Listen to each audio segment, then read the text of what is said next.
depth charge. So, ito yung lalagyanan niya. Ayan, nandun pa yung price niya. $259. Sa Clark ko nabili nun.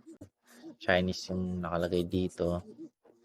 Yan, sa likod niya, may kita si Silverbolt, si Cheetor, si Optimus Primal, si Rhinox, si Rattrap. So, ayan si depth charge in his robot mode and his accessories. Nagiging baril niya to.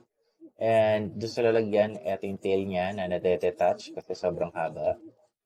And these two missiles na pwede mo lagay dito. Pwede yung ma-release. Oh, gumagana pa.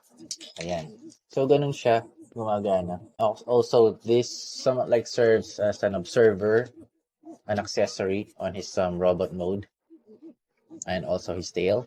Hindi ko na pinaka-attach yung tail niya kasi baka masira lang. Pero, ayan. Ito yung attachment.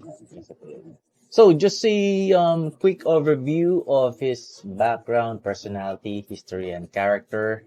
Si Depth Charge is not a team kind of guy. He works solo. Kumbaga sa mga online games, he's a mercenary. And he is actually an Imperial Peace Marshal. Ang arch enemy niya is si Protoform X, which nung nalaglag or napunta siya do sa prehistoric Earth, Protoform X became Rampage. Si Rampage yung nagta-transform into the crab form, and Rampage is also a transmetal. Depth Charge ay transmetal as well.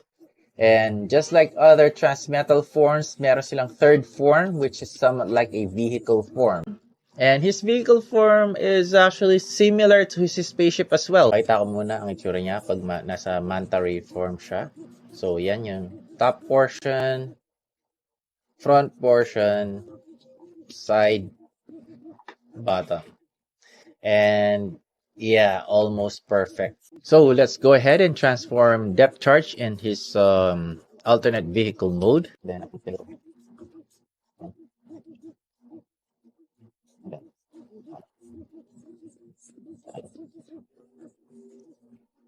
so, ayan ang vehicle mode niya. It's like his spaceship.